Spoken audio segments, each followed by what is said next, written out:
second oldest casino on the Strip, so there's so much history. It's really part of the fabric of the city. But look, the great thing about the city is that it's not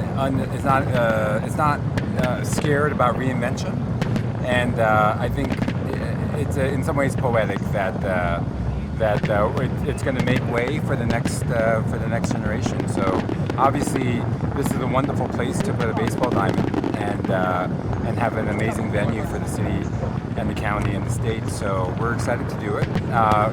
We are sad to close on the history, but we're going to figure out lots of different ways to honor that history. So we're going to figure out ways to preserve a piece of the Tropicana magic and whatever else we build on this. So.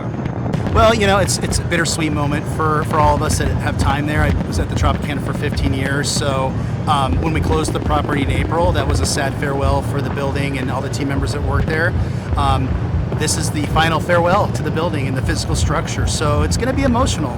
But the memories remain, and the reinvention of the city has always been there in Las Vegas. Look around us, things have changed constantly, and that's what's going to happen at this site, and I can't wait for them to break ground.